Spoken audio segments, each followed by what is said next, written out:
Oi, pessoal! Nesse vídeo a gente vai falar sobre a antimatéria. Esse é o último vídeo da nossa playlist sobre o modelo padrão. Para falar da antimatéria, primeiro a gente precisa relembrar alguns conceitos que serão bem importantes. Um deles é o de partícula. Aqui a gente vai ter 3 exemplos de partículas que ou vocês já conheciam ou viram durante a playlist, né? Começamos pelas partículas conhecidas como partículas elementares, que são o próton, o nêutron e o elétron. E aí, no decorrer da playlist, a gente acabou falando de outras partículas, as partículas verdadeiramente elementares. Dentre elas, a gente vai ter as partículas reais, chamadas de férmions, né? Onde tem como subgrupos os quarks e os leptons, e as partículas virtuais, chamadas de bósons. E aí a gente vai ter os gravitons, os gluons, os fótons, bóson Z, bóson W e o bóson de Higgs. Lembrando que as partículas reais são aquelas que têm massa e as partículas virtuais aquelas que não têm massa, mas possuem energia. Vamos relembrar também a definição de antipartícula, que foi visto lá no terceiro vídeo. A antipartícula é uma partícula de mesma massa e spin da partícula original, no entanto, com carga elétrica oposta, que é aquele caso que a gente deu do elétron e do pósitron. Cada partícula terá uma antipartícula, como o exemplo que eu acabei de dar, elétron e pósitron. O elétron é a partícula e sua antipartícula é o pósitron. O encontro de partícula e antipartícula gera a aniquilação, que é como a gente pode ver aqui nessa imagem, né? Quando tem uma partícula e ela colide com a sua antipartícula, elas se aniquilam, né? E liberam uma grande energia em forma de radiação gama. Agora, a gente vai falar um pouco do átomo. Por quê? Nas ideias de Leucipo e Demócrito, lá de 450 a.C., eles propuseram o átomo para justificar do que a matéria seria feita. E justamente isso, do que a matéria é feita, é muito importante para a gente entender o que é a antimatéria. Então, como mostra aqui nesse esqueminha, né, a matéria ela é feita de moléculas que, por sua vez, são feitas de átomos. E os átomos, como a gente veio estudando durante essa playlist, né, ele tem um elétron, que é um tipo de lepton, e no seu núcleo atômico, né, núcleo ou núcleo também chamado, a gente vai ter as cargas positivas chamadas de próton e as cargas neutras chamadas de nêutron, né, que são um tipo de hadrons. A gente também vai ter as partículas verdadeiramente elementares, né, no caso, os férmions, que entraria aqui nesse caso os quarks, né, que a gente acabou falando dos 6 tipos de quarks, com 3 cores, que ao todo eram 18 quarks, e também das partículas virtuais, que são os bósons, né, e aqui nesse caso está mostrando o gluon, por conta da interação forte, né, da força forte que a gente acabou falando também no vídeo passado. E por que eu estou falando de tudo isso? Porque a gente precisa ter claro, ter em mente que a matéria ela é composta por todas essas partículas, por esses átomos, né?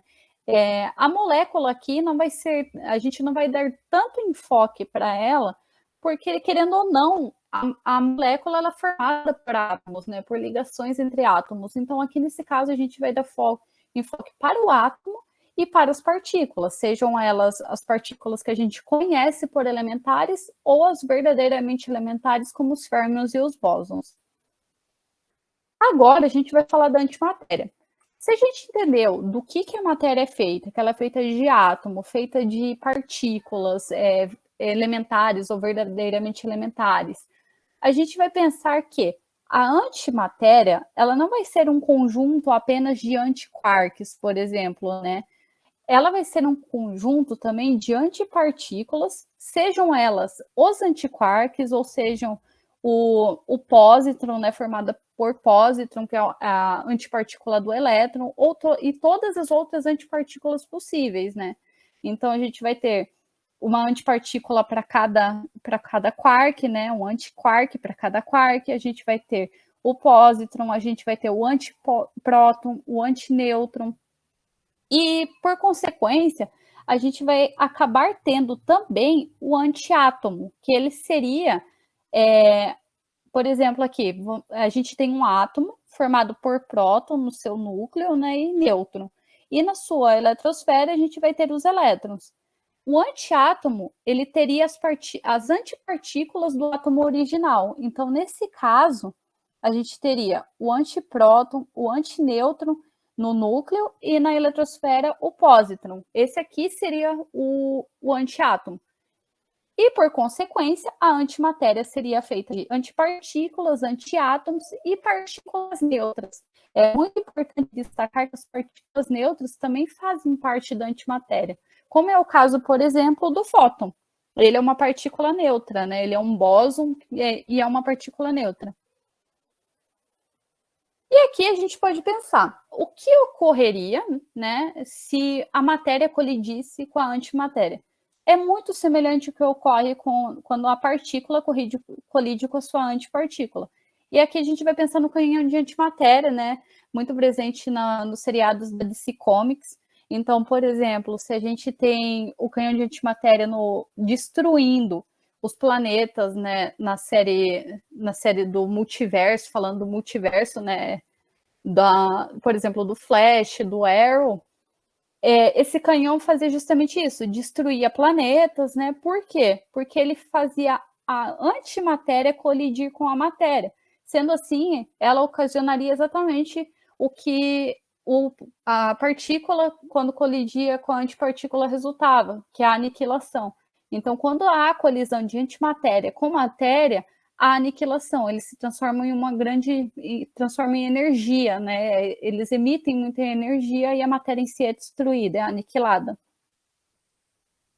Aí vocês podem estar pensando, tá, mas se existe antimatéria no universo e existe matéria, por que ainda a gente consegue ver tanta matéria, né? Por que o nosso planeta existe? Por que o universo existe? Por que tem tantas estrelas?